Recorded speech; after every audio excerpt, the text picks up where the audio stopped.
Family. எப்படி pastor ஃபேமிலின்னு சொல்றீங்க? ஒவ்வொருத்தருக்கும் ஒரு குடும்பம் இருக்கு. இப்ப என்னைய கேட்டீங்கன்னா எங்க அப்பா சொல்லுவேன். இப்ப எங்க பிள்ளைகளை கேட்டீங்கன்னா என்னுடைய மனைவியை சொல்லுவாங்க. ஒவ்வொருத்தருக்கும் ஒவ்வொரு குடும்பங்கள் இருக்கு. அப்படித்தானே இருக்கிறோம். சபை முடிச்ச உடனே எங்க போறீங்க? யார் வீட்டுக்கு போறீங்க? அப்படிதான் அவங்க வீட்டுக்கு தான் போவீங்களா இல்ல வேற யாராவது வீட்டுக்கு போவீங்களா? போவோம் பாஸ்டர். போய் இப்படி பேசிட்டு அப்படி வீட்டுக்கு போயிருவேன். போற போக்குல 2 வீட்டை பார்த்துட்டு போயிருவேன். அப்படிங்கிறது போவீங்களா? சிலர் போவது வழக்கம் உண்டு. பட் நல்லா கவனிங்க, பல குடும்பங்களின் சங்கமம் ஒரு சபை. அப்ப இந்த குடும்பம் என்பது தேவன் ஏற்படுத்தின ஒரு அற்புதமான ஒரு உறவு. அந்த குடும்பத்தை கெடுக்க பிசாசு பல விதத்தில் போராடுகிறத நம்ம எல்லாரும் அறிஞ்சிருக்கிறோம். ஒரு குடும்பம் அப்படின்னா ஒரு கணவன் மனைவி பிள்ளைகள் அல்லது அவருடைய தாத்தா பாட்டி அப்பா அம்மா இருந்தாங்கன்னா அது ஒரு குடும்பம். ஆனா இன்றைய காலகட்டத்தில் குடும்பம் என்பது எது அப்படின்னு கேட்டீங்கன்னா ஹஸ்பண்ட் அண்ட் ஒய்ஃப். எதுங்க? ஆமா, அவனுக்கு அம்மா இருக்கக்கூடாது அப்பா இருக்கக்கூடாது. ஸ்தோத்திரம். இந்த பக்கம் யாருமே சித்தப்பன் பெரியப்பன் மாமா மச்சன் ஒருத்தர் என்ன செய்யக்கூடாது, இருக்கக்கூடாது. கல்யாணம் பண்ணி ஒரு பெண்ணை ஒருத்த ஆண் கல்யாணம் பண்ணிக்கிட்டான் அப்படின்னா பெண் வீட்டில இருந்து யாரும் என்ன செய்யக்கூடாதுங்க, எதுக்கும் வரக்கூடாது, போக்குவரத்து வச்சுக்கூடாது, பொண்ணு கொடுத்தியா அதோட இருந்துக்கோ அப்படின்னு நினைக்கிற சில கூட்டங்கள்.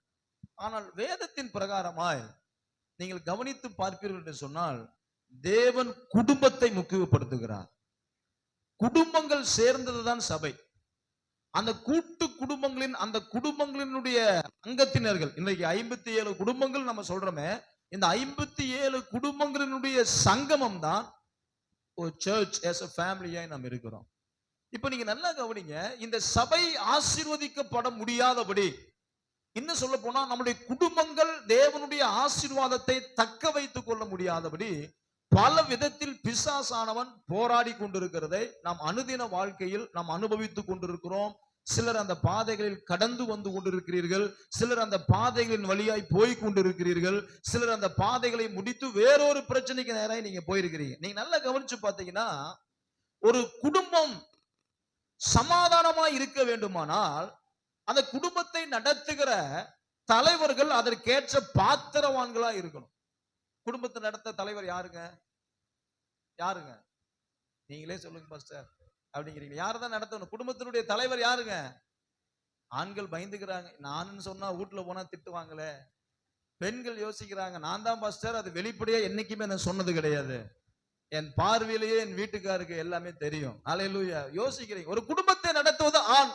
ஆனா ஏத்துக்கிறீங்களா? ஏத்துக்கிறீங்களா இல்லையா? அப்படி எல்லாம் ஏத்துக்க முடியாதுங்க பாஸ்டர். அந்த ஆளை கட்டிட்டு எங்க போய் அப்படியே நீங்க யோசிக்கிற மாதிரி இருக்குது. நல்லா கவனிங்க, ஒரு குடும்பத்தை நடத்துகிறது ஆண். அந்த ஆண் தேவனுடைய ஆசீர்வாதத்தை பெற்றுக் கொள்வதற்கு பாத்திரவானா இருக்க வேண்டும் என்று தேவன் விரும்புகிறார்.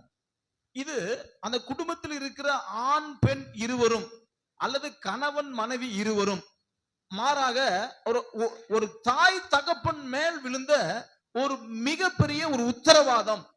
அப்ப தேவனுடைய ஆசீர்வாதத்திற்கு அந்த குடும்பத்தினுடைய தலைவன் பாத்திரவானா இல்லாத பொழுது அந்த குடும்பத்தினுடைய ஆசீர்வாதம் அந்த வீட்டில் தங்குவதில்லை. அந்த குடும்பத்தினுடைய தலைவன் என்கிற அந்த கணவன் அல்லது அந்த தகப்பன் ஒரு தேவனுடைய ஆசீர்வாதத்தை சுதந்திரித்துக் கொள்வதற்கு ஒரு கேப்பபிளான ஒரு பர்சனா இல்லாத பொழுது, ஒரு பாத்திரவானாய் நடந்து கொள்ள முடியாத பொழுது அந்த குடும்பத்தினுடைய ஆசீர்வாதம் அவன் நிமித்தமாய் குடும்பங்களுக்கு ஒரு பெரிய பாதிப்பை உண்டாக்குகிறதை நாம் பார்க்கிறோம். அல்லேலூயா.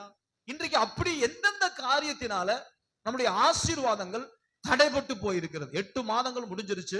இந்த 9வது மாதத்துக்குள் நம்ம அடியெடுத்து வைத்திருக்கிறோம். என் குடும்பம் தேவன் வைத்திருக்கிற ஆசீர்வாதத்தை தக்க வைத்துக் கொள்ள முடியவில்லை. தேவன் வைத்திருக்கிற நன்மையை எங்களால் அனுபவித்துக் கொள்ள முடியாதபடி சில தடைகள் என்ன என்பதை நாம் பார்க்க போகிறோம். நான் இந்த வார்த்தையை கிட்டத்தட்ட 2 மாசமா தியானம் பண்ணிட்டு இருக்கேன். நேற்று இரவு அருமையான என்ற போன் பண்ணேன். ஃபர்ஸ்ட் வீக்கா இருக்கு, எப்படின்னா நீங்க ஒரு 3/4 மணி நேரத்துல முடிச்சுட்டு அந்த செய்தி நேரம் நான் எடுத்துக்கிட்டோமான்னு கேட்டதுக்கு தாராளமா நீங்க செய்தி எடுத்துக்கோங்க, திருவிருந்தா இருக்குது, நானும் அதை மறந்துட்டேன் அப்படின்னு சொல்லி கேட்டார். அப்போ நான் இந்த செய்திக்கு நான் ஆயத்தமாகி ஆண்டவர் சமூகத்தில் உட்கார ஒரு 10:30 மணிக்கு மேல வீட்டில் உட்கார ஆரம்பிச்சேன். ஒரு 12:30 1 மணி வரைக்கும் ஆண்டவர் சொன்ன வார்த்தைகள் எல்லாம் எழுதினேன். அதுல எனக்கு ஒரு சந்தேகம் ஏற்பட்டது. நான் அதை உங்களுக்கு சொல்றேன். முதல் காரியம், ஆதியாகமத்தின் புஸ்தகம் 9ஆம் அதிகாரம். நம்முடைய ஆசீர்வாதத்தை கெடுக்கிற முக்கியமான சில காரியங்கள் என்ன என்பதை நாம் தியானிக்க போகிறோம். வெகு சீக்கிரத்தில் முடிச்சிருவேன் உங்களுடைய ஒத்துழைப்பை பொறுத்து. 21வது வசனத்தை வாசிங்க. 9:21. அவன் திராட்சரசத்தை குடித்து வெறி கொண்டு தன் கூடாரத்தில் வஸ்திரம் விலகி படுத்திருந்தான். யார் தெரியுங்களா அந்த மனிதன்? ஏதோ ஒரு சாதாரணமான ஒரு அவிசுவாசி அல்ல, அல்லது ஒரு சாதாரணமான விசுவாசியும் அல்ல. வேதம் சொல்லுகிறது இவன் ஒரு பாவியான மனுஷனும் அல்ல. வேதத்தில் நாம் பார்க்கும் பொழுது தேவனே இந்த மனிதனை குறித்து சாட்சி கொடுத்திருக்கிறார். என்ன சாட்சி கொடுத்திருக்கிறார்? இந்த மனிதன் எப்பொழுதும் தேவனோடு சஞ்சரித்துக் கொண்டிருந்த மனுஷன். அல்லேலூயா. சஞ்சரிச்சு கொண்டிருந்த வார்த்தைக்கு என்ன சொல்லுவாங்க? வேற ஏதாவது வார்த்தைகள் இருக்கா? பேசிக் கொண்டிருந்த மனிதன், உறவாடி கொண்டிருந்தான், ஒரு இன்டிமசி ரிலேஷன்ஷிப், எப்பொழுதும் தேவனோடு சஞ்சரிக்கிற ஒரு மனுஷன். தேவனே சாட்சி கொடுக்கக்கூடிய அளவிற்கு ஆண்டவர் இந்த மனிதனை குறித்து அவ்வளவு பெரிய ஒரு ஒரு ஒரு பாத்தீங்கன்னா ஒரு எண்ணத்தை தன்னுடைய இருதயத்தில் வைத்திருந்தார். அந்த தேசத்தையே அழிக்கணும், உலகத்தையே அழிக்கணும் நினைக்கும் பொழுது, அத்தனை பேரையும் அழிக்கும் பொழுது, ஒத்த மனுஷனுக்காக அவனுடைய முழு குடும்பத்தையும் கர்த்தர் காப்பாத்தினார். ஹல்லேலூயா. அவன் பேர் என்னங்க? நோவா. சொல்லுங்க பார்க்கலாம். நோவா தாத்தா பேல செஞ்சாருன்னு பாட்டு பாடி இருக்கிறோமா? இந்த நோவா உலகமே பாவத்திற்குள்ளே அடிமைப்பட்டு கொண்டிருக்கும் பொழுது, இந்த தேசத்தை அழிக்க வேண்டும் என்று தேவன் தீர்மானித்த பொழுது, அப்படிப்பட்ட உலகத்தினுடைய மொத்த குடும்பங்களும் அழிக்க தேவனிடத்தில் ஒரு எண்ணம் வந்த பொழுது, இந்த நோவாவை குறித்து வேதத்தில் வாசிக்கிறோம். நோவாவுக்கோ கர்த்தருடைய கண்களில் கிருபை கிடைச்சது. ஏங்க, அவனுக்காகவே ஒரு பெரிய பேலை செய்யறாருங்க. அந்த பேலைக்குள்ள அவனுக்காகவே ஒரு ஜோட்டு ஆடு மாடுகளை, ஒரு ஜோட்டு பாத்தீங்கன்னா பறவைகளை, மிருகங்களை, ஊரும் பிராணிகளை எல்லாத்தையும் உள்ள விட்டு நோவாவையும் அவன் குடும்பத்தையும் பிள்ளைகளையும் உள்ள வச்சு கதவை கர்த்தரே சாத்தி 40 நாள் இரவும் பகலும் என்னங்க மலை. இந்த ஜனங்கள் மடிந்து போனார்கள். அப்படிப்பட்ட ஒரு மிகப்பெரிய ஒரு தேவனால் பயன்படுத்தப்பட்ட ஒரு மனிதன். வேதம் சொல்லுகிறது கர்த்தரே நோவாவை ஆசீர்வதித்தார். பாஸ்டர் ஆசீர்வதிக்கல, நீ ஆசீர்வாதமா இருப்பாய் அப்படின்னு என்ன செய்யல? பாஸ்டர் ஆசீர்வதிக்கல, வேற யாரோ ஒரு என்ன செய்யல? தீர்க்க தரிசனம் உரைக்கல. நேரடி connection, direct connection from God to man. நேரடியாகவே கர்த்தர் நோவாவுக்கு வார்த்தை அனுப்பி, நீ ஆசீர்வாதமா இருப்பாய், நீ பலுகி பெருகுவாய், நீ பழுகுங்கள், நீங்கள் பெருகுங்கள், நீங்கள் இந்த பூமியை நிரப்புங்கள் என்று கர்த்தர் ஆசீர்வதிச்சார். சாதாரண மனுஷன் அல்ல. ஹல்லேலூயா. தேவனோடு சஞ்சரித்துக் கொண்டிருந்த ஒரு மனிதன். ஒரு காலகட்டம் வந்த பொழுது தேவனோடு நம்பி இருந்த ஒரு மனிதன் தான், தேவனை சஞ்சரித்துக் கொண்டிருந்த ஒரு மனிதன் தான், தேவனிடத்துல சாட்சி பெற்ற ஒரு மனிதன் தான், தேவன் உலகத்தையே அழிக்கும் பொழுது இந்த குடும்பத்தை மட்டும் காப்பாற்ற வேண்டும் என்று ஒரு கிருபையை கொடுத்த மனிதன் தான். நல்லா கவனிங்க. செய்தி முடிச்ச பிறகு கேள்வி கேட்பேன். அல்லேலூயா. நீங்கள் கேள்விக்கு பதில் சொல்வீர்கள் என்று நான் நம்புகிறேன். கர்த்தர் நம்மை ஆசீர்வதிப்பார். இப்படிப்பட்ட ஒரு மனிதன் ஒரு காலகட்டம் வந்த பொழுது, அந்த வசனத்தை திரும்ப வாசிச்சு பாருங்க.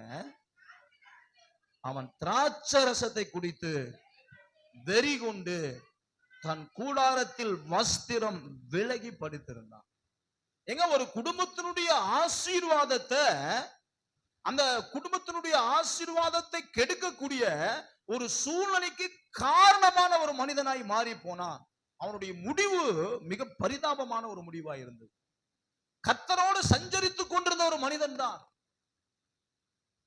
பாவத்துக்கு தன் வாழ்க்கையை விட்டு கொடுக்காமல் வாழ்ந்த ஒரு மனிதன் தான். ஆனால் இங்கே பார்க்கும் பொழுது அவனுடைய அந்த ஒரு சில காலங்களுக்கு பிறகு பிற்காலத்திலே அவன் திராட்சரசம் குடித்து வெறி கொண்டு தன் கூடாரத்தில் வஸ்திரம் விலகி போனவனாய் கண்டான். அல்லேலூயா. இந்த குடும்பம் சபிக்கப்பட்ட குடும்பமாய் மாறினது. இந்த குடும்பத்தை யார் சபித்தார்? பிசாசு சபித்தாரா? இந்த குடும்பத்தை யார் சபித்தார்? அத பக்கத்து வீட்டுக்காரங்க சபிச்சானா? இல்ல அந்த குடும்பம் நல்லா இருக்க கூடாதுன்னு யாராவது முட்டை கிட்ட மந்திரிச்சு வச்சிருந்தாங்களா? யாரும் இல்லை. குடும்பத்தை கர்த்தர் தான் சபித்தார். ஆசீர்வதித்ததும் கர்த்தர் தான். அவர்கள் பழுகுங்கள், பெருகுங்கள், பூமியை நிரப்புங்கள் என்று வாக்குத்தத்தம் கொடுத்ததும் தெய்வம் தான். இப்ப அதே தெய்வத்தினுடைய ஆசீர்வாதம் வீட்டுக்குள்ள தங்க முடியாதபடி சாபம் உள்ளே புகுந்தது. எனக்கு அருமையான தேவ பிள்ளைகளே, நல்லா கவனிங்க.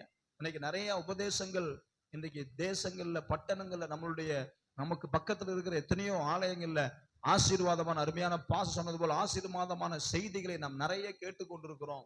ஏன் என் குடும்பம் தேவன் வைத்த ஆசீர்வாதத்தை தக்க வைத்துக் கொள்ள முடியவில்லை? ஏன் என் குடும்பம், என் பிள்ளைகள் கர்த்தர் வைத்திருக்கிற நன்மைகளை அனுபவிக்க முடியவில்லை? என் வீட்டில் ஆசீர்வாதம் தங்க மாட்டேங்குது என்று பார்த்தால், பிற்காலத்திலே ஆண்டவர் ஆசீர்வதித்த அந்த குடும்பம், நோவாவின் நிமித்தம் ஆசீர்வதித்த குடும்பம், இப்ப நோவாவினாலேயே அவன் வீட்டுக்குள் சாபம் புகுந்ததாகவும், பிற்காலத்துல தேவன் அளித்த கானானியர், வேதத்தில் பார்த்தீங்கன்னா கானானியர், எமோரியர், இந்த இப்படிப்பட்ட எபூசியர் துன்மார்க்கமான சந்ததிகளை பெற்றெடுப்பதற்கு காரணமான ஒரு மனுஷனாய் மாறி போனார். யாருங்க? யாரு? நோவா என்கிற ஒரு தெய்வ மனிதன். ஆரம்பிக்கும் பொழுது நல்லா தான் வாழ்க்கை இருந்துச்சு. குடும்பம் ஆரம்பிக்கும் போது நல்லா தான் ஆரம்பிச்சு. கொஞ்சம் கொஞ்சமா வர வர மாமியா அப்படி ஆனாங்கிற மாதிரி ஜெப வாழ்க்கை குறைவு, பரிசுத்தம் குறைவு, கர்த்தர் மேல வைத்திருக்கிற அன்பு குறைவு. ஏன்னா எல்லாத்தையும் கர்த்தர் கொடுத்துட்டார். அவனுக்கு கர்த்தர் ஒரு கிருபை கொடுத்து வச்சிருந்தார். எல்லாம் அழியும் பொழுது இவன் குடும்பம் என்ன செய்யுதுங்க? பாதுகாக்கப்படுது. நினைச்சிட்டான், ஐயோ அப்பா நம்ம தான் எல்லாத்தோட கிங். என்னங்க? நம்ம தான் கிங் அப்படின்னு இந்த சங்கு நினைச்சிருச்சு. அவரை ஊதிட்டாங்க. சங்குன்னா நீங்க வேற எதுவும் நினைச்சுக்க வேண்டாம், ஊதிட்டாங்க. ஹல்லேலூயா. ஒரு பெரிய ஒரு சூழ்நிலை உருவானது. பிற்காலத்தில் அவனுடைய குடும்பம் சாபத்திற்குள்ளாக போகும்படி ஒரு பெரிய அதாவது இவர்கள் எல்லாம் யார் என்று கேட்டால், ஒரு காலத்துல நீதிமான்களாக வாழ்ந்து குடிகாரர்களாய் மாறி போன குடும்பங்கள். குடி அப்படின்னா வெறும் நீங்க தண்ணி மட்டும் நீங்க நினைக்காதீங்க. பீடி குடித்தல், என்னங்க அதுக்கு பெருமை என்னதுங்க? சிகரெட் குடித்தல் அல்லது புகைப்பிடித்தல். பிடித்தல் சொல்லுவாங்க, புகைப்பிடித்தல். கொல்லிவாய் பிசாசுன்னு சொல்லுவாங்க, பாத்தீங்களா? கொளுத்தி அந்த நெருப்பை வாயில வைக்கிறதுக்கு பேரு தான் கொல்லிவாய் பிசாசு. என்ன பேருங்க? அது வேற எங்கேயும் இல்ல. கொளுத்தி அந்த நெருப்பை வாயில வைக்கிறதுக்கு பேரு கொல்லிவாய். கொல்லி அதை வாயில வச்சு அதை ஊதலாம், பாத்தீங்களா? அந்த பிசாஸ், அதுதான் அந்த கொல்லிவாய் பிசாஸ். இப்படி ஒரு காலத்துல நீதிமான்களாய் வாழ்ந்த குடும்பம், ஒரு காலத்தில் தேவனுடைய சபையில் அடைக்கலமாய் இருந்த குடும்பம், ஒரு காலத்தில் தேவனோடு சஞ்சரித்த குடும்பம், அப்படியே கொஞ்சம் கொஞ்சமா பின்மாற்றங்கள் வர, வீட்டுல பிரச்சனைகள் வர, போராட்டங்கள் வர, ஆண்டவர் விட்டு தூரம் போக போக போக போக ஒரு காலத்தில் தேவனுடைய ஆசீர்வாதத்தை பெற்ற குடும்பமே இப்ப மிகப்பெரிய சாபத்துக்குண்டான ஒரு குடும்பமாக மாறி போன ஒரு சூழ்நிலையை நாம் பார்க்கிறோம். அல்லேலூயா. இந்த குடும்பம் யார் குடிகாரனா மாறினதுன்னு பாத்தீங்கன்னா, சாதாரண மனுஷன் இல்லைங்க, ஒரு தேவனால் அங்கீகரிக்கப்பட்ட ஒரு தேவ மனிதன். தாங்க முடியாத ஒரு சாபத்தை தன்னுடைய வீடுகளுக்கு வைத்து போனார் என்று பார்க்கிறோம். அதன் பிறகு அவருடைய சந்ததிகள் எழுந்திருக்க முடியாதபடி மிகப்பெரிய சாபங்கள். நீங்க எடுத்து வாசிச்சு பாருங்க. உபாகமத்தின் புஸ்தகம் 29ஆம் அதிகாரம், உபாகமம் 29, 19, 20 வசனங்களை வாசிங்களே. அப்படிப்பட்டவன் கேட்டும் வெறிக்க குடித்து மன இஷ்டப்படி நடந்தாலும் எனக்கு சுகம் உண்டாயிருக்கும் என்று தன் உள்ளத்தை தேற்றிக் கொண்டான். கர்த்தர் அவனை மன்னிக்க சித்தமாகிறார். கோபமும் எரிச்சலும்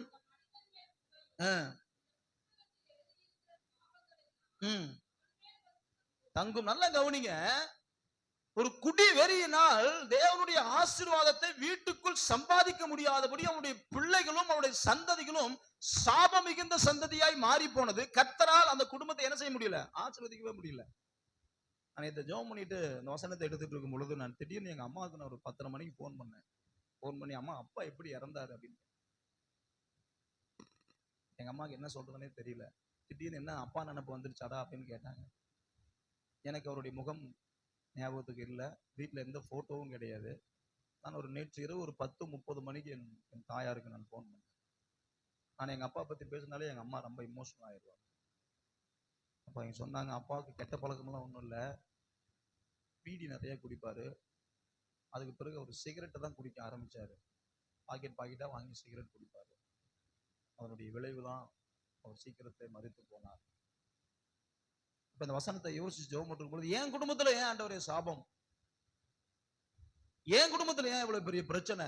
எனக்கு ஒரு அண்ணன் 2 அக்காங்க இருக்கிறாங்க. எங்க குடும்பத்துல வீடு காடு தோட்டம் வசதியா வாழ்ந்து ஒரு ஒரு ஒரு ஒரு பூசாரி குடும்பத்துல இருந்து எல்லாவற்றையும் இழந்து இன்றைக்கு ஒருவேளை சாப்பாட்டுவதற்கு எங்க குடும்பங்கள் கஷ்டப்பட்டு ரேஷன் அரிசி கூட வாங்கக்கூடிய அளவுக்கு சூழ்நிலை இல்லாமல் போனதுக்கு என்ன காரணம் அப்படின்னு சொல்லி யோசிச்சு நேற்று ஜெபம் பண்ணிட்டு கொண்டிருக்கும் பொழுதுதான் ஆண்டவர் தெளிவா சொன்னார், சாபம். அல்லேலூயா. சாபம். அந்த சாபத்தை முறியடிக்க கர்த்தர் எங்க கையில ஒரு பெரிய ஒரு கிருபையை கர்த்தர் கொடுத்தார். எங்க அண்ணன் ரட்சிக்கப்பட்டார், இயேசுவை ஏற்றுக்கிட்டார். அதன் பிறகு நாங்கள் முழு குடும்பம், எங்க அண்ணன் பின்னாடி தான் உட்கார்ந்து இருக்கிறார், முழு குடும்பமும் நாங்கள் இயேசுவை ஏற்றுக்கொண்டோம். வாரம் தவறாமல் இயேசுவை பிடித்து 3 பஸ் மாறி ஆலயத்துக்கு போக ஆரம்பித்தோம். கர்த்தர் எங்கள் குடும்பத்தினுடைய சாபத்தை கர்த்தர் மாற்றி போட்டார். அல்லேலூயா. நேற்று இரவு ஒரே தூக்கம் இல்லை. ஏன் இப்படிப்பட்ட சாபங்கள்? எனக்கு ஆசைதான், எங்க அப்பா ஒரு கிறிஸ்துவர், எங்க அப்பா ஒரு பாஸ்டர், அதனால நான் ஒரு பாஸ்டர் பையனா இங்க நிக்கிறேன் அப்படின்னு சாட்சி சொல்லணும்னு ஆசை. ஆனா சாட்சி நமக்கு என்ன இல்ல, அப்படி இல்லையே. எங்க அப்பா ஒரு பீடி பிடிக்கவர், ஒரு சிகரெட் ஊதி தன் வாழ்க்கையை அழித்து கொண்டவர் என்று சொல்கிற சாட்சி தான் நமக்கு முன்னாடி இருக்கிறது. அந்த சாபத்தை உடைக்கும்படி தான் ஆண்டவராகிய எங்களை தெரிந்து கொண்டார். அல்லேலூயா. இன்றைக்கு எனக்கு அருமையான தேவ பிள்ளைகளே, ஆரம்பிக்கப்பட்ட வாழ்க்கை நீதிமானாக தெரிந்து கொள்ளப்பட்ட ஒரு மனிதன் பரிசுத்தமான வாழ்க்கையை வாழும்படி தெரிந்து கொள்ளப்பட்ட முடிவு சாபத்தில் வந்து முடிந்ததுக்கு மிக முக்கியமான காரணம் என்னன்னு கேட்டீங்கன்னா, அந்த குடி வெறியின் ஆவி. அல்லேலூயா. அந்த மொத்த குடும்பத்தினுடைய ஆசீர்வாதத்தையும் கெடுக்க அந்த குடும்ப தலைவன் போனதினால் அந்த குடும்பம் டோட்டலாவே உடைஞ்சு போச்சு. ஒரு முறை 2 நண்பர்கள் சேர்ந்து ஒருத்தர் தண்ணி அடிப்பதற்காக குடிக்கிறதுக்காக மதுபான கடைக்கு போயிருக்கிறார். அவருடைய ஃப்ரெண்டு போன் பண்ணி, எனக்கு அவசரமா ஒரு 500 ரூபாய் தேவைப்படுது. எவ்வளவு தேவைப்படுதுங்க? 500 ரூபாய் தேவைப்படுது, உன்னால கொடுக்க முடியுமா? நான் என்கிட்ட 1000 ரூபாய் தான் இருக்குது, அந்த 1000 ரூபாய் எடுத்துட்டு எங்க போயிருக்கிறேன்? மதுபான கடைக்கு டாஸ்மார்க்கு போயிருக்கிறேன். வேணா நீ வா, உனக்கு 500 ரூபாய் கொடுக்குறேன், 500 ரூபாய் என்ன செஞ்சிடறேன், நான் குடிச்சுக்கிறேன் அப்படின்னு சொல்லிட்டு இவர் குடிக்க டாஸ்மார்க் கடைக்கு போய் பாட்டில வாங்கி வைக்க, தலைவர் அங்கிருந்து கிளம்பி வந்து அந்த 500 ரூபாய்க்காக வீட்டுல ஒரு பிரச்சனை, 500 ரூபாய் வேணும்னு சொல்லி கேட்டு வாங்கிட்டு இருக்கிற நேரத்துல ஒரு சின்ன தம்பி, அங்க வேலை செஞ்சுட்டு ஒரு சின்ன தம்பி,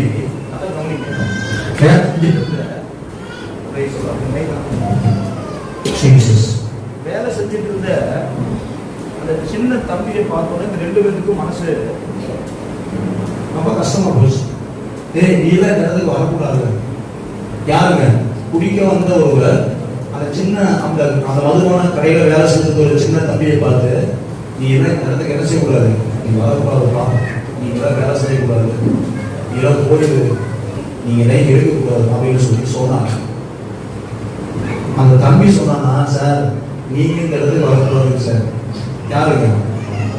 அந்த தம்பி சொன்னா, நீங்க இடத்துக்கு என்ன செய்யக்கூடாது, டே நாங்களும் வாங்கிட்டோம், நீ வாழ வேண்டிய பையன், சின்ன பையன், இடத்துல வர ஒழுங்கமா போயிடும் அப்படின்னா. மீண்டும் அந்த பையன் கண்ணீரோடு சொன்னா, சார் உங்களை பார்க்கறதுக்கு எனக்கு எங்க அப்பா மாதிரியே இருக்கிறீங்க, நீங்க என்ன செய்யக்கூடாது, இந்த இடத்துக்கு வரக்கூடாது. இதே 2 நிமிஷம் பேச்சுவார்த்தையே நடந்துட்டே இருந்துச்சான். அப்போ அந்த பையன் சொன்னானா, எங்க அப்பா இப்படிதான் வந்து குடிப்பாரு, நீங்க அவரு இன்றைக்கு இறந்து போயிட்டா குடும்பத்தை நாளைக்கு எனக்கு எந்த வழியுமே இல்லை, எனக்கு கிடைச்ச வேலையே இங்கதான், இந்த வேலையை வச்சுதான் என் குடும்பத்தை என்ன செய்யணும், எங்க அம்மாவே, என் தம்பியை, என் தங்கச்சியை நான் காப்பாற்றணும். உங்களுக்கு மனைவி, உங்களுக்கு பிள்ளைங்க இருப்பான்னு நினைக்கிறேன் சார், நீங்க வராதீங்க. நீங்க நேரத்துக்கு வந்தீங்கன்னா ஒருவேளை உங்களுடைய பிள்ளைகளும் இப்படி இடத்துக்கு வர வேண்டிய சூழ்நிலை வந்துடும். இங்க இருந்து போயிருங்க அப்படின்னா அந்த இடத்துல மனம் உடைத்து போனவங்க அந்த மதுபான பாட்டில தூக்கி உடைச்சிட்டு அங்கிருந்து வெளியே வந்தவன் இன்ன வரைக்கும் அந்த மதுபானத்தை கைவிட ஆண்டவர் நல்ல கைத்தறி கத்தர்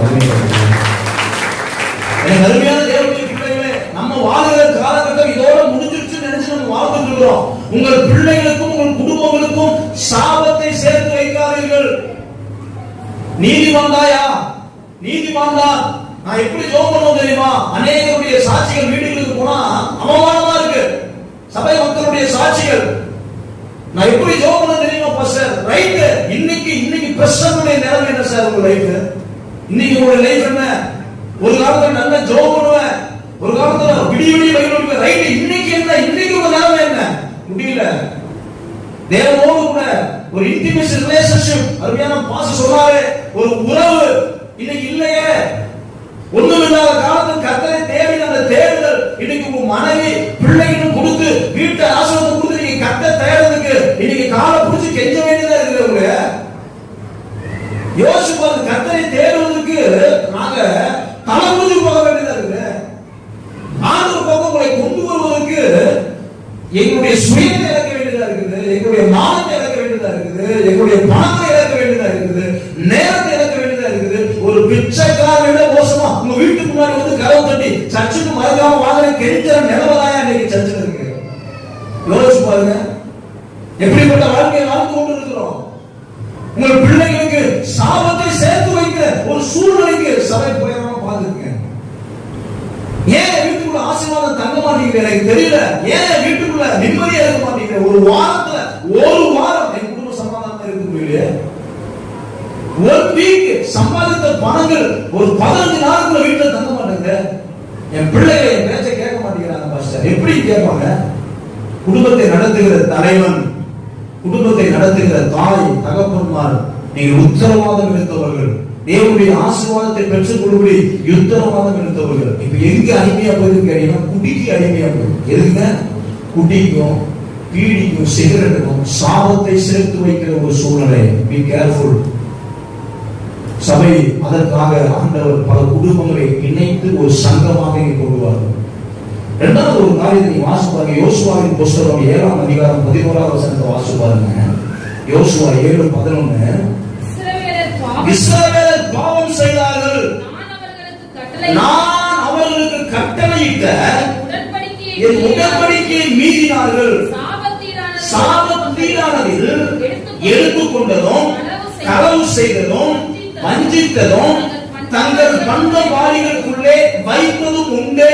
இங்க நல்லா கவனிங்க. ஆகான் என்று சொல்லக்கூடிய ஒரு மனிதன் யாரு? ஆகான். சொல்லுங்க போகலாம், சத்தமாக சொல்லுங்க. மறுச்சு பாக்குறீங்க. ஆகான். அல்லேலூயா. ஒரு யுத்த வீரன், ஒரு பராக்கிரமசாலிங்க. யோசுவாவோடு இருந்து யுத்தம் பண்ணுவதற்கு ஒரு மிகப்பெரிய பராக்கிரமசாலியா இருந்தார். அங்க பாத்தீங்கன்னா ஒரு ஜெயத்தோடு ஒரு மிகப்பெரிய ஒரு ஜெயத்தை, யுத்தத்துல ஜெயத்தை பெற்று விட்டு ஆயுப்பட்டணத்துக்கு போனா ஒரு பெரும் தோல்வியை சந்தித்தான். ஆயுப்பட்டணத்துல என்னங்க பெரிய தோல்வி. அவன் நினைச்சா பார்க்க முடியாத அளவுக்கு ஒரு தோல்வி. ஜோசுவா தேவ சமூகத்தில் அழுகிறார். ஆண்டவரே, இதுவரைக்கும் உண்மை நம்பி போன எந்த விதமான யுத்தத்திலையும் நான் தோத்ததே கிடையாது. செங்கடை கடந்து போன காலத்திலிருந்து ராஜாக்களை எதிர்த்து நிற்கிற வரைக்கும் நீங்க எங்களோட கூட இருந்திருக்கிறீங்க. இது வரைக்கும் என்ன செஞ்சதே இல்லை. என் வாழ்க்கையில நான் தோத்ததே கிடையாது. ஆனா இப்பதான் முதல் ஒரு தோல்வியை சந்திக்கிறேன். அதுவும் ஆயுப்பட்டணம் என்கிற ஒரு சின்ன கிராமத்துல துரத்தி அடிக்கப்பட்டார்கள், தோல்வியை தழுவினார்கள். எதனாலன்னு கேட்டா, ஒரு யுத்தம் செய்ய வேண்டிய ஒரு மனிதன் யுத்தத்திற்காக நிற்கிறான். ஒரு ஜெபத்துல நிற்கக்கூடிய ஒரு மனிதன் தான் ஆகான். எங்கன்னு பாத்தீங்கன்னா, ஆகானுடைய வீட்டுக்குள்ள தேவன் விரும்பாத சில பொருட்களை மறைத்து வைத்திருந்தான். அல்லே சொல்லுங்க பார்க்கலாம். சின்ன பிள்ளைங்களுக்கு தான் இந்த குணம் இருக்கும். சின்ன பிள்ளைங்க மறைச்சு வைப்பாங்க, பார்த்துருக்கிறீங்களா? ஸ்கூலுக்கு போனால் லப்பர் எடுத்து ஒழிச்சு வைக்கிறதும், இன்னொருத்தருடைய பேனா பிடிச்சுன்னா அதை யாருக்கும் தெரியாம ஜாமெட்ரி பாக்ஸுக்குள்ளேயோ இல்லை ட்ரெஸ்ஸுக்குள்ளேயோ போட்டு வீட்டுக்கு கொண்டு வர்றதும், இப்படி கொண்டு வந்து மறைச்சு வைப்பாங்க. இங்க ஒரு மிகப்பெரிய ஒரு தோல்விக்கு காரணம் என்னன்னு கேட்டீங்கன்னா, ஆகானுடைய குடும்பத்தில் ஆகாத சில சில சில பொருட்கள் வீட்டுக்குள்ளே என்ன செய்யுது, அவன் சேர்த்து வைத்திருக்கிறார்கள். அந்த சேர்த்து வைத்த அந்த பொருள் ஆண்டவருக்கு விருப்பமானதாக, அதனால ஆயுப்பட்டணத்துல தோல்வியை சந்தித்தான். அல்லேலூயா. நீங்க நல்லா கவனிங்க. வெளியே பார்த்தா ஒரு யுத்த வீரன். அதாவது பொழுது பாத்தீங்கன்னா, he is a mighty warrior, ஒரு யுத்த வீரன். நம்மளும் அப்படிதான். வெளியே பார்த்தா நல்ல ஜபிக்கிறாள். யாருங்க? ஜபிக்கிற மனுஷன். எப்போ? எங்க? வெளியே. சொல்லுங்களேன். ஒன்னு உள்ளே, இன்னொன்னு வெளியே. இப்ப நீங்க எங்க வந்திருக்கிறீங்க? உள்ளே வந்து அமர்ந்திருக்கிறீர்கள். நீங்க பேசுங்க பாஸ்டர், பேசுற வரைக்கும் நீங்க பேசுங்க, உங்களை நாங்க எதுவும் கேட்க முடியாது. நாங்க எந்திரிச்சு வெளியே போகிற ஒரு நேரம் வரும், வெளியே எந்திரிச்சு போயிடும். ரெண்டு வழி தான். ஒன்னு உள்ளே, வெளியே. உள்ளே பார்த்தா பரிசுத்தவான் அப்படின்னு சொல்ல முடியாத அளவுக்கு பார்த்தீங்கன்னா வெளியே பரிசுத்தவானா இருக்கிறான். வெளியே பார்த்தா ஜெபிக்கிற மனிதன் தான். இங்க பார்த்தா ஒரு பெரிய யுத்த வீரன் தான். ஆனா உள்ளே பார்த்தீங்கன்னா ரகசிய வாழ்க்கை. என்ன வாழ்க்கைங்க? சீக்ரெட். சொல்லுங்க பார்க்கலாம். யாருக்குமே தெரியாதுன்னு நம்ம நினைச்சிட்டு இருக்கிறோம். நம்மளை போல முட்டாள் இந்த பூமியில ஒருத்தரும் கிடையாது. வேதத்தை தூக்கி கொண்டு வந்து வேதத்தையும் படிச்சு வேதத்துல ஏசாமி யாருன்னு தெரிஞ்சுக்கிட்டு ஹல்லேலூயா இருள் இருக்கிற ஜனங்கள் எல்லாம் வெளிச்சத்தை காண்பேன் அது கண்டார்கள் படிச்சுக்கிட்டோம். மறைவிடத்தில் இருக்கிற பொக்கிஷங்களை வெளிப்படையா தருவுன்னு சொல்ற ஆண்டவருடைய வசனத்தை கேட்டுக்கிட்டோம். அவருக்கு மறைவு இந்த பூமியில ஒண்ணுமே இல்லைன்னு தெரிஞ்சோம். துணிகரமா சில சீக்கிரட்டை வச்சிருக்கிற பாத்தீங்களா? யோசிச்சு பாருங்க. உண்மையாலுமே நீங்க கில்லடி தாங்க. யோசிச்சு பாருங்க. சீக்ரெட்ஸ் யாருக்குமே தெரியாது. யாருக்கு தெரியும்? வீட்டுல யார் இருக்கிறா, யாருக்கு தெரியும் அப்படின்னு நம்ம நினைக்கிறோம். தேவன் அதாவது இருள் இருக்கிற காரியத்தை வெளிச்சத்துக்கு கொண்டு வருகிற கர்த்தர். சாமர்த்தியம் நம்ம நினைக்கிறோம். மறைக்கிற ஒரு விஷயத்த இந்த காலகட்டத்தில் பசங்க என்ன நினைக்கிறாங்கன்னா, குடும்ப தலைவர்கள் என்ன நினைக்கிறாங்க, குடும்ப பெண்கள் என்ன நினைக்கிறாங்க, நம்மளை போலதான பிள்ளைகள் இருக்கும். பிள்ளைகள் என்ன நினைக்கிறாங்கன்னா, ஒரு பொருளை மறைப்பதும் ஒரு விஷயத்தை யாருக்கும் தெரியாமல் நம்ம ரகசியமாய் பாதுகாப்பதும் சாமர்த்தியம் என்று நினைத்துக் கொண்டிருக்கிறார்கள். அல்லேலூயா. ஆண்டவருக்கு சாமர்த்தியமான ஆள்லாம் தேவையில்லை. உண்மையுள்ள ஆட்கள் கர்த்தர் எதிர்பார்க்கிறார். சாமர்த்தியம் ஆள் ஆண்டவர் தேடுற மாதிரி இருந்தா என்னைய கர்த்தர் என்ன செஞ்சிருக்க மாட்டாரு, தேடி வந்திருக்கவே மாட்டார். சாமர்த்தியம் பார்த்தீங்களா, எப்படி மறைச்சு வச்சுட்டேன், எப்படி காரியத்தை நான் செஞ்சுட்டேன். அல்லேலூயா. மறைச்சு வைக்கிறது சாமர்த்தியம் கிடையாது. ஆண்டவர் சாமர்த்தியுள்ளவனை ஆண்டவர் தெரிந்து கொள்ளவும் இல்லை. அல்லேலூயா. ஆண்டவர் குடும்பத்தில் உண்மையை எதிர்பார்க்கிறார். கணவன் மனைவி குடும்பம் சொல்லுங்க பார்க்கலாம். கணவன் மனைவி சேர்ந்ததுதான் குடும்பம். வெறும் கணவனை உட்காந்துட்டு என் குடும்பம் என்ன செய்யக்கூடாது. 2 பேரும் சேர்ந்தது தாங்க ஒரு குடும்பம். அது வரைக்கும் நீங்க கல்யாணத்துக்கு போனா கூட உங்களை ஒருத்தனும் மதிக்க மாட்டான். கல்யாணம் ஆகாம நீங்க கல்யாணத்துக்கு போனீங்கன்னா உங்களை என்ன செய்ய மாட்டான், மதிக்க மாட்டான். கல்யாணம் ஆயிட்டு அது கூட பரவாயில்லைங்க. கல்யாணம் ஆயிட்டு ஒரு ஆம்பளை தனியா போனான்னு வச்சுக்கோங்க, எப்படி யோசிச்சு பாருங்க. வந்த நம்மளை ஒருத்தனும் விசாரிக்க மாட்டான். நல்லா இருக்கீங்களா பிரதர் கேட்க மாட்டான். எங்க வீட்டுல வரல, எங்க வரல, நம்மளை பார்த்து வீட்டுல வரலன்னு கேட்டதே கிடையாது. வீடு என்பது பெண்கள் தாங்க வீடு.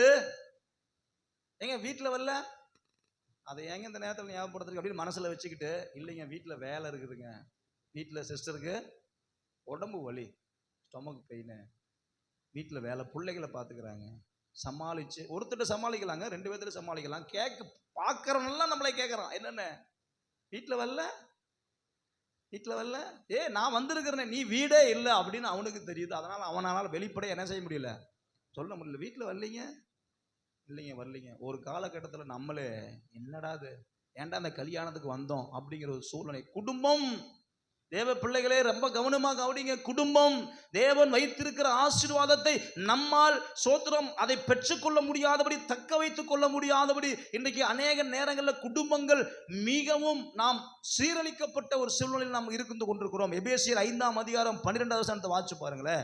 எபேசியர் 5:12 சீக்கிரத்தில் முடிச்சிடுறேன். எபேசியர் 5ஆம் அதிகாரம் 12வது வசனத்தை வாசிங்க.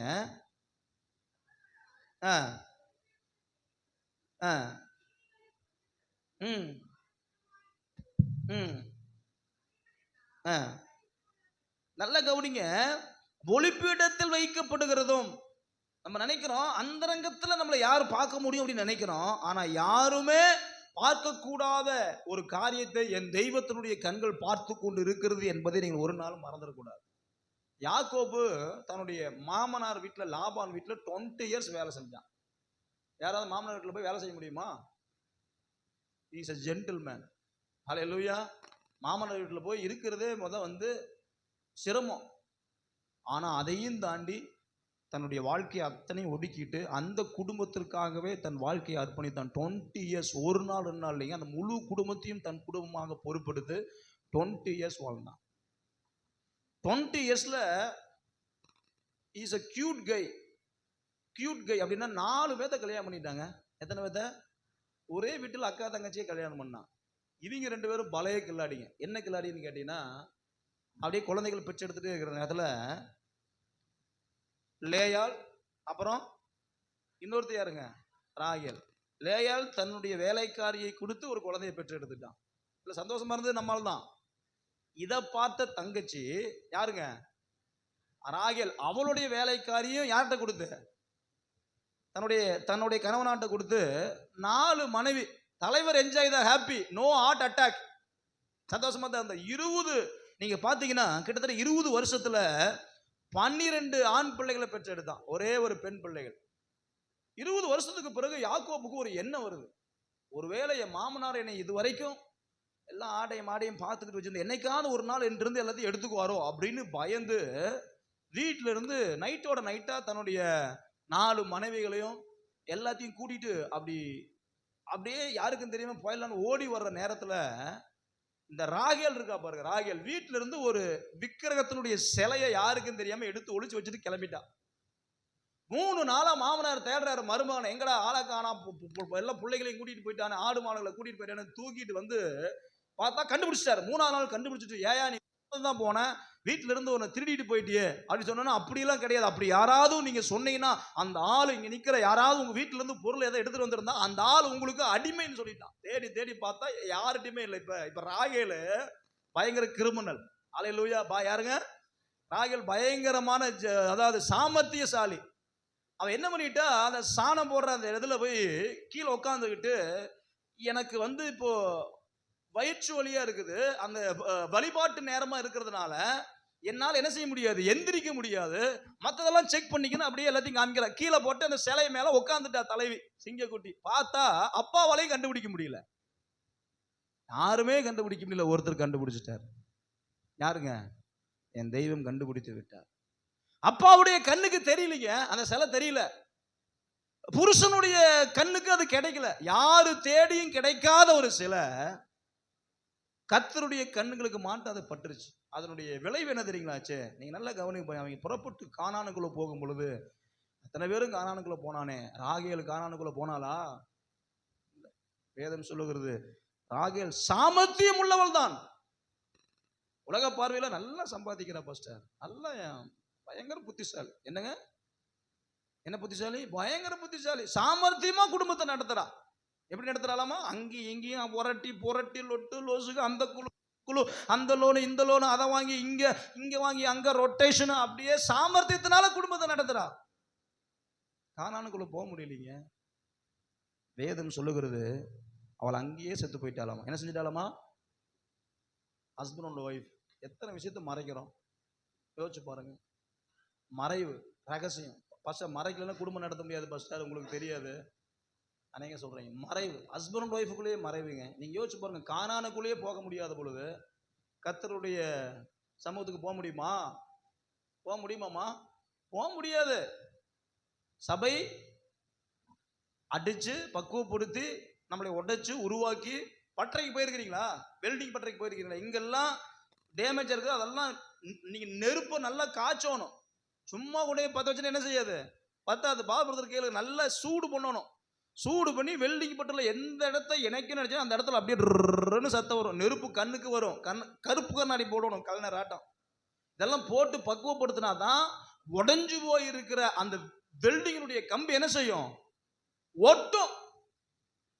சபை அப்படித்தான் கர்த்தர் வச்சிருக்கிறார். நெருப்பை கொளுத்தி சூடு வச்சு உடைச்சு அடிச்சு, ஹல்லேலூயா, சிலரை கொட்டி சிலரை தரத்தரன்னு இழுத்துட்டு வந்து எப்படியாவது தேவராஜ்யத்துக்கு கொண்டுட்டு போகணும். பல குடும்பங்கள் சேர்ந்தது தான் சபை என்பது நான் முன்னாடியே சொல்லிட்டேன். நீங்க மறைச்சு பார்த்தீங்கன்னா இன்னும் 2 பாயிண்ட் இருக்குது, அதை பேச முடியாமல் போயிடும். ஹல்லேலூயா. அதனால நீங்க சிரிச்ச முகத்தோடு இருக்கும்படி உங்களை தாழ்மையாய் கேட்டுக்கொள்கிறேன். கர்த்தர் நம்மை ஆசீர்வதிப்பார். நல்லா கவனிங்க. ஹஸ்பண்ட் அண்ட் ஒய்ஃபுக்குள்ள மறைவு. ஏங்க செல்போனை கொடுக்க மாட்டேங்கிறாங்க. சில வீடுகளில் நான் போனா கணவன் கையில செல்போனே கிடையாது. எனக்கு தெரிஞ்ச ஒரு போதகர் இருக்கிறார், உண்மையாலுமே அந்த போதகருக்கு பரலோக ராஜ்யத்தில் நிச்சயம் இடம். பட்டன் போன் வச்சிருக்கிறார். அவருடைய மனைவி 32,000 போன் வச்சிருக்காங்க. 32,000. இந்த பாஸ்டருக்கு தான் எல்லா மெசேஜும் வருது. இவரு தான் பல இடங்களுக்கு ஊழியத்துக்கெல்லாம் போறாரு வராரு. இவருக்கு தான் அந்த குரூப், பாஸ்டர் குரூப், லொட்டு லோசுக்குன்னு அத்தனை குரூப்பும் யார்கிட்ட தான் இருக்குது. இந்த மனைவிட்ட ஒண்ணுமே இல்லை. ஆனா மனைவி இது நாள் வரையிலும் என் கண்கள் பார்த்து இருக்கிறேன், என் மனைவிக்கு தெரியும், அந்த பாஸ்டர் அந்த செல்போனை தொட்டு கூட பார்த்ததில்லை. நானும் பல முறை முயற்சி செஞ்சு அந்த போனை வாங்கி பார்க்கலான்னு முயற்சி பண்ணி எங்கையிலையும் அந்த போன் இன்ன வரைக்கும் கிடைச்சதும் இல்லை. அதில் 32,000 போன். எப்போ அந்த போன் வெளியே வரும்? வீட்டில் யாரும் இல்லாத நேரத்தில் போன் எங்கே வரும்? வெளியே வரும். அதில் பார்ப்பது, பேசுவது, சேட் பண்ணுவது. வாங்க, தனியாக இருக்கிறீங்களா? நைட் நேரத்தில் என் கூட சேட் பண்ணலாமே. யார்? ஒரு ஆப்பே சொல்கிறான். யாருங்க? ஒரு ஆப் வைக்கிற ஒரு ஆப் சொல்றான், நைட்ல நீங்கள் தனியா இருக்கிறீர்களா, வாங்கள் எங்களோடு பேசுங்கள், ரகசியமாக பாதுகாக்கப்படும், வீடியோ காலா ஆடியோ காலா தகவல் பரிமாற்றமா, எந்த தடையும் இல்லைங்கிறான். யோசிச்சு பாருங்க, மறைச்சு வைக்கிற ஒரு சூழல். ஹஸ்பண்ட் அண்ட் ஒய்ஃபுக்குள்ள என்னங்க மறை. நம்ம இப்படி பண்றோமா? இதவே நம்ம பிள்ளைகளும் பார்க்கலாம். 15 வயசு ஆன பிறகு அவனுக்கும் ஒரு ஒரு செங்கல் என்கிற ஒரு லேகியனை வாங்கி கொடுத்துறோம், இல்லைன்னா செத்துறாங்க. மறைச்சு வைக்கிற அதான் ரகசியம். நான் கேட்கிறேன், என் கையில செல்போன் இருக்கு பாஸ்டர் அப்படின்னு இருக்கு, கல்யாணம் ஆகாத வாலிப பிள்ளைங்க கை தூக்கு பார்க்கலாம். கல்யாணம் ஆகாத வாலிப பிள்ளைகள், எனக்குன்னு செல்போன் வச்சிருக்கேன். கல்யாணம் ஆகாதவங்க வச்சிருக்கிறீங்களா? நீங்க அந்த அந்த ஒரு செல்போனை தூக்கி காமிங்க பார்க்கலாம் எப்படி பெருசு இருக்குது. கல்யாணம் ஆகாத பிள்ளைங்க செல்போன் வச்சிருக்கிறீங்க. அம்மா இருந்து பேச வேண்டிய நம்ம 4 பேரும் 4 சேர்ல உட்காந்துட்டு 4 போனை பார்த்துட்டு இருக்கிறேங்க.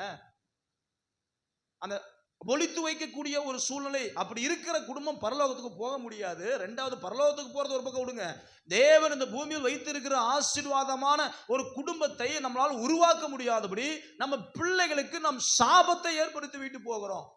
ரொம்ப கவனமா இருக்கணும். இன்னும் ஒரே ஒரு விஷயம் சொல்லி முடிச்சிடுறேன், எடுத்து வாசி பாருங்க. லூக்கா சுவிசேஷ புஸ்தகம் 19ஆம் அதிகாரம் 8வது வசனம். லூக்கா 19:8 வாசிங்க பார்க்கலாம். கர்த்தரை நோக்கி, ஆண்டவரே, என் ஆஸ்திகளில் பாதையை ஏழைகளுக்கு கொடுக்கிறேன், நான் ஒருவனிடத்தில் எதையாகிலும் அநியாயமாய் வாங்கினது உண்டானால் நாளத்தனையாக திரும்ப செலுத்துகிறேன் என்றால். சிலர் யோசிக்கிறீங்க, ஐயோ இன்னைக்கு சர்ச்சுக்கு வராத யூத் எல்லாம் ரொம்ப வந்து பாக்கிய நினைக்கிறது, இன்னைக்கு சாயந்தரமே போனை வாங்கிடுவாங்க, கவலைப்படாதீங்க. நீங்க அதை நினைச்சு நீங்க செய்தி கேட்காம விட்டுறாதீங்க. சபைக்கு வராத யூத்துகள் போனை இன்னைக்கு சாயந்தரம் என்ன செஞ்சலாம், கட்டாயம் வீடு தேடி நானே போயிடுவேன். ஏன்னா கொல்லம்பளையும் இன்னைக்கு வாய்க்கால் வரும், சர்ச் இல்லை. அதனால நானே பெட்ரோல் செலவு பண்ணி ஒவ்வொரு வீட்டுக்குள்ளேயும் போய் நான் போனை வாங்கிடுவேன். தயவு செஞ்சு செய்தியை கவனிக்க முடியும், உங்களை அன்பாய் கேட்டுக்கொள்கிறேன். நீங்க நல்லா கவனிங்க, அந்த வசனம் திரும்ப வாசிங்க. 19:8. சகேயு நின்று கர்த்தரை நோக்கி, ஆண்டவரே, என் ஆஸ்திகளில் பாதியை ஏழைகளுக்கு கொடுக்கிறேன், நான் ஒருவனிடத்தில் எதையாகிலும் அநியாயமாய் வாங்கினது உண்டானால் நாளத்தனையாக திரும்ப செலுத்துகிறேன் என்றார். நல்ல கவனிங்க, இது ஒரு சம்பவம். சகைவு என்கிற ஒரு மனிதன், சகைவை ஏசாமி நல்ல கவனிங்க, மேல உட்கார்ந்து சகைவை பார்த்து, சகைவை சீக்கிரமா இறங்கி வந்துட்டார். அது வரைக்கும் அவனை யாரும் மதிக்கல ஊருக்குள்ள. அவன் பெரிய ஐஸ்வர்யவனா தான் இருந்தான், ஆனா பாவியான மனிதன் என்று வேதம் சொல்லுகிறது. எல்லாரும் அவனைய தலை குனிஞ்சு பார்க்கிற நிலைமையில தான் வாழ்க்கை இருந்தது. ஒரே ஒருவர் தான் அவரை தலை நிமிர்ந்து பார்க்க வைத்தார், அவர் தான் ஆண்டவராகிய இயேசு கிறிஸ்து. இப்படி அண்ணாந்து பார்த்து, சகைவே சீக்கிரமா இறங்கி வா, இன்றைக்கு நான் உன் வீட்டுல என்ன செய்யணும், தங்கணும்னு சொல்லிட்டார். அவனுக்கு கை கால் ஓடல, ஒன்னும் புரியல. ஏசு எப்படிப்பட்டவரோன்னு பார்க்க போனவன், ஏசு என்னை கூப்பிட்டாரேன்னு சொல்லிட்டு அவரை பிடிச்சிட்டு வரும் பொழுது அவனா தானே என்ன செய்யறாரு, பேச ஆரம்பிக்கிறார். ஆண்டவரே, நான் யாரிடத்திலாவது அநியாயமாய் வாங்கி இருந்தால் என்ன செஞ்சிடறேன், திரும்ப கொடுத்துறேன், சொத்துல பாதி ஏழைகளுக்கு கொடுத்துறேன் அப்படின்னு பேசிக்க வரதெல்லாம் நம்ம பார்த்துருக்கிறோம். நல்லா கவனிங்க. ஆனா அங்கிருந்த ஜனங்கள் இவனை பாவியான மனுஷன் சொன்னார்களே ஒழிய இவன் பணக்காரன்னு சொல்லல. இவன் சம்பாதித்த சம்பாத்தியம் நேர் வழியில் வந்த பணமும் அல்ல. அதனாலதான் சொல்றான், நான் என் சொத்தை இருந்து பாதிய ஏழைகளுக்கு கொடுத்துறேன். இன்னைக்கு சம்பாதிக்கிற வழிகள் நமக்கு பல வழிகள் இருக்குது. நம்ம வீட்டுக்கு பணம் எப்படி வருது, நேர் வழியில் வருதா? யோசிச்சு பாருங்க, நேர் வழியில் நம்ம பணம் வருதா? நமக்கு வருகிற பணம் கொஞ்சமோ நஞ்சமோ இல்லது லட்சங்களோ ஆயிரங்களோ, நம்ம வீட்டுக்கு வருகிற பணம் நேர் வழியில் வருகிறதா? அப்படி வரவில்லை என்றால் சாபம். இந்த காலகட்டத்துக்கு நல்லா இருக்கிறோம். ஏங்க நீங்க யோசிச்சு பாருங்க, எனக்கு தெரிஞ்சு என்னுடைய நினைவுகளுக்கு என் வயசுக்கு நான் சொல்றேன், பணத்தை அநியாயமாய் சம்பாதித்தவர்கள், வட்டிக்கு மேல வட்டி போட்டு வாங்கக்கூடிய பிள்ளைகளுடைய வாழ்க்கையை நீங்க போய் பாருங்க. ரொம்ப கஷ்டம்தான், பட் இருந்தாலும் சொல்றேன், அவருடைய பிள்ளைகள் தலைக்கவில்லை, பிறந்தவர்களுடைய வாழ்க்கை மிக மோசமாய் முடிந்தது.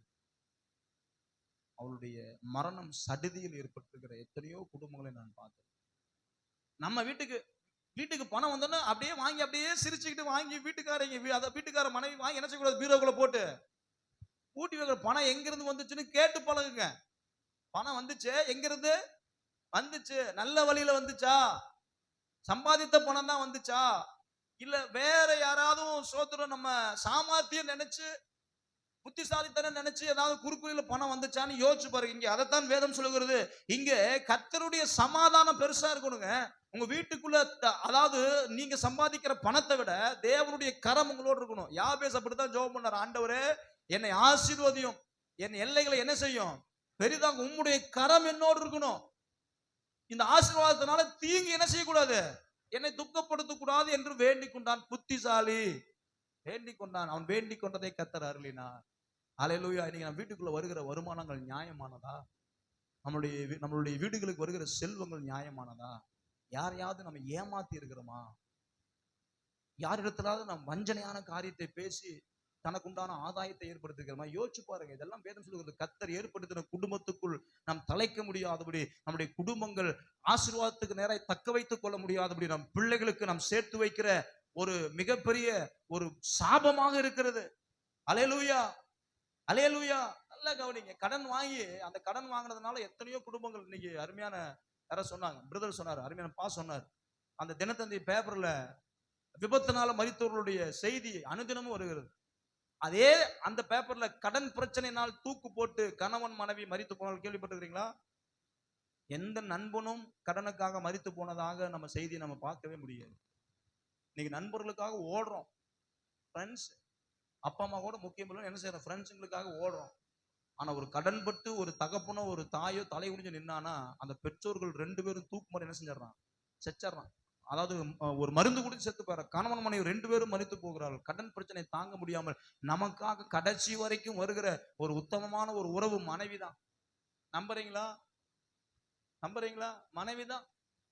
என்ன பாஸ்டர், நல்ல பிள்ளைதான், வாய் தான். சிலருடைய வார்த்தையில பாத்தீங்கன்னா கடைசி வரைக்கும் உங்களோடு இருக்கிற ஒரு மனைவி மட்டும்தான்.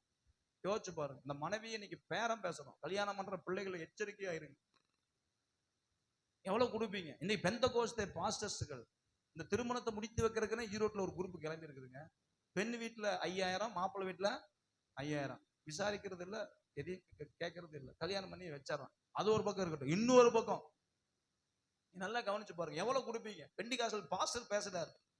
பெண்டிகாசல் பாஸ்டர் அந்த பொண்ணு கொடுக்குற வீட்டுல, எங்க பையன் நல்ல வேலையில் இருக்கிறானுங்க, நல்லா சம்பாதிக்கிறா, சொந்த வீடு இருக்குது, அவங்க எந்த டிமாண்டும் பண்ணல, நீங்க என்ன கொடுக்கலாம்னு நினைக்கிறீங்க? நீங்க என்ன கொடுக்கலான்னு நினைக்கிறீங்க? அவருடைய இன்கமுக்கு உண்டான எல்லா வழிகளையும் ஏற்படுத்துறார். என்ன கொடுக்கலான்னு. ஏன்னா அங்க எந்த அளவுக்கு புடுங்கினா நீங்க நினைக்கிற மாதிரி இல்ல, அங்கிருந்து வாங்கி மாப்பிள்ளை வீட்டுக்கு கொடுக்க நினைக்கிறாரோ அதுல அவருக்கு ஒரு வாய்க்கால், அந்த வாய்க்கால்ல ஒரு சின்ன ஒரு வெட்டு இப்படி வரும். அதனால டைரக்ட் டீலிங். இப்போ டைரக்ட் டீலிங் சாபம். 50 பவுன் போட்டு நகையை கட்டு, என் பேச்சே கேட்க மாட்டேங்கிறப்பா சார். எப்படி கேட்பா? நீ தான் 50 பவுன் நம்பி தானே கல்யாணம் பண்ணிருக்கிற. பொண்ணை பார்த்து கல்யாணம் பண்ணி தானே பொண்ணா இருப்பா. நீங்க பொண்ணை பார்த்து தானே கல்யாணம் பண்ணினீர்கள். அல்லேலூயா. எவ்வளவு கோல்டு போடுவாங்க, எவ்வளவு பணம் போடுவான்னு பண்ணா, அப்புறம் உதைக்கிறா, திட்டுறா, நொறுக்குறான்னு நொறுக்குவா. கடைசி வரைக்கும் நீங்க அந்த நகையை வச்சுதான் நீங்க வாழ்க்கை நடத்தணும் ஒழிய பொண்ணை வச்சு நீங்க வாழ்க்கை நடத்த முடியும். சாபம். திருமணம் ஆகக்கூடிய பிள்ளைகள் ஜாக்கிரதை. வரதட்சணை வாங்குவதும் வரதட்சணை கொடுப்பதும் மிகப்பெரிய குற்றம்.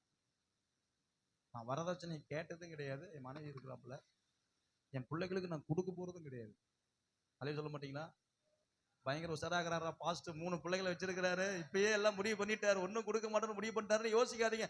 வாங்கவும் இல்லை, கொடுக்க போறதும் கிடையாது, கொடுக்கவும் கூடாதுங்கிறது பைபிள் சொல்லப்பட்டிருக்கிறது. யோசிச்சு பாருங்க. இன்னைக்கு நம்மளுடைய வீட்டுக்கு வந்திருக்கிற வருமானம் நல்ல முறையில் வந்திருக்குதா, நேர்மையான முறையில் வந்திருக்குதான்னு கொஞ்சம் என்ன செய்யுங்க, யோசித்து பார்க்க முடியும். உங்களை தாழ்மையை கேட்டுக்கொள்கிறேன். அப்படி ஒருவேளை நேர் வழியில வரலைன்னா அது நம்மளுடைய குடும்பத்திற்கு சாபம். அடுத்த 4வது ஆதியாகமம் 4:6-7 சொல்லிடுறேன், முடிச்சிடுறேன், நமக்கு நேரம் அதிகமாயிடுச்சு.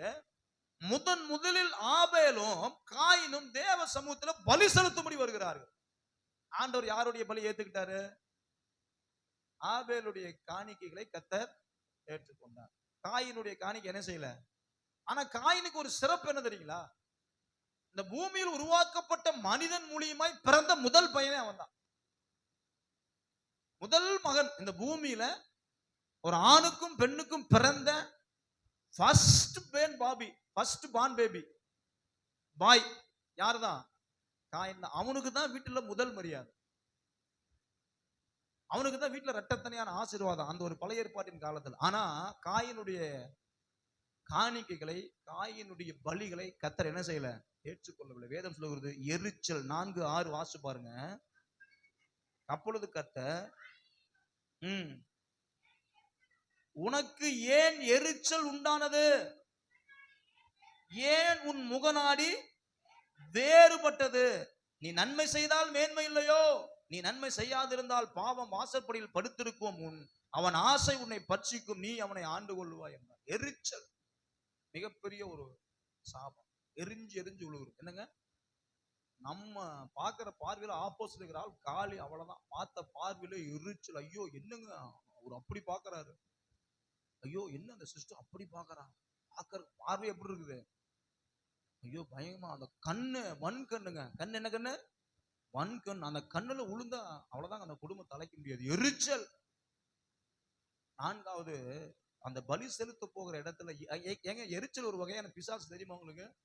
பிசாசுல நல்ல பிசாசு கெட்ட பிசாசு. பிசாசுனாலே அவன் கெட்டவன் தான். அதையும் சொல்ல மாட்டீங்களா? அதுல எல்லா பிசாசுமே கெட்டவன் தான். எரிச்சல் எவனுக்கு உண்டாகிறதோ அவனுக்கு ஐயோ. இடரல் எவனால் வருகிறதோ அவனுக்கும் ஐயோ. உங்களுடைய முக நாடி வேறுபடுகிறது. ஒரு கண்டித்து உணர்த்துற பிரசங்கம் பண்ண எப்படி முகநாடி வேறுபடுதோ அந்த மாதிரி சோத்திரம் காயினுக்கு முகநாடி என்ன செஞ்சிருச்சு? வேறுபட்டுருச்சுங்க. சிரிச்ச முகமாவே இருங்க. நாம என் பாச என்னுடைய முகநாடி வேறுபடல அப்படின்னு நீங்க காமிச்சிட்டே இருக்கணும்.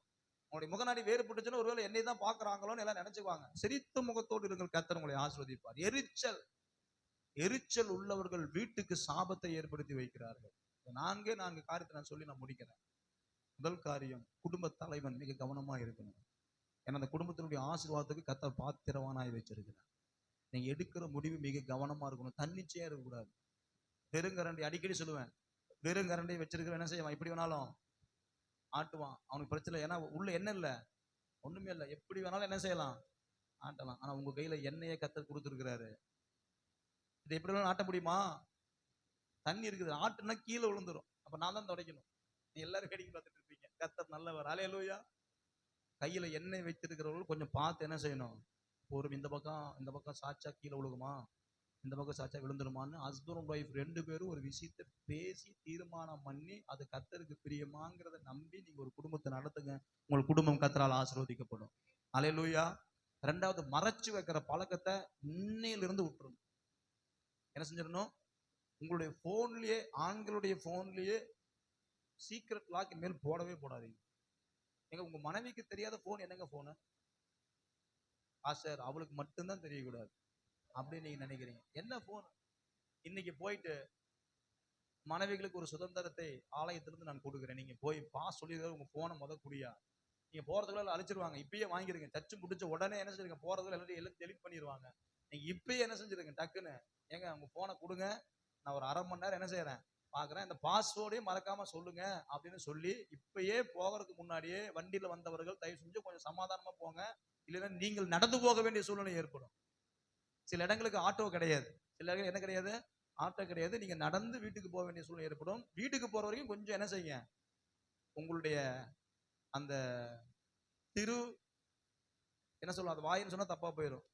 அந்த கொஞ்சம் அதை நீங்க கவனமா பத்திரமா போயிட்டு போன என்ன செய்யுங்க? பொறுமையா அன்பினால வாங்கி அவரை கையை காலை கட்டி போட்டு லாக்க சொல்லியா அப்படின்னு சொல்லி கேட்டு, ஒண்ணு கை ரேகையா இல்ல கண்ணுலயே. இப்ப ஏங்க சிலருடைய செல்போன் இப்படி கண்ணை பார்த்தா லாக் ஓப்பன் ஆயிருதுங்க.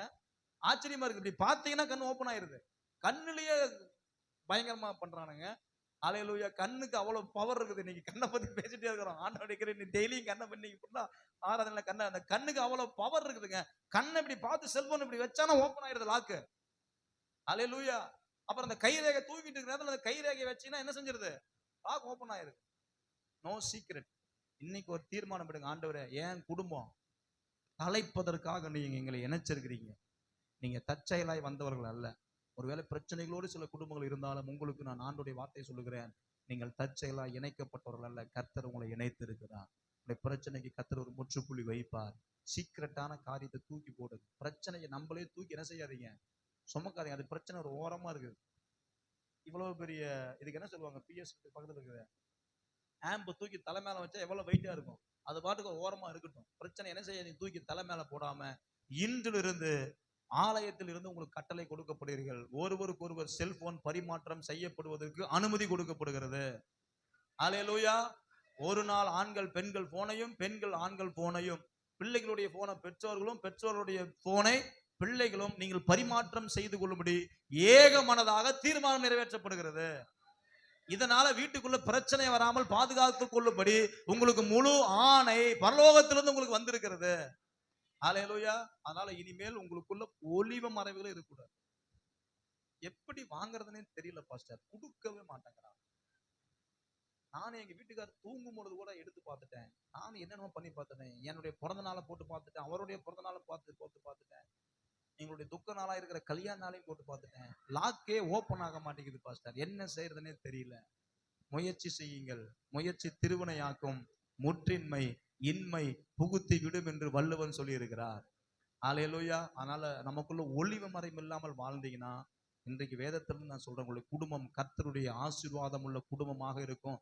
பிற சந்ததிகளுக்கு நீங்கள் சாபத்தை ஏற்படுத்தி வைக்க மாட்டீர்கள். ஒரு விஷயம், நாம் தலைகளை தாழ்த்தி நாம் கண்களை மூடி நாம்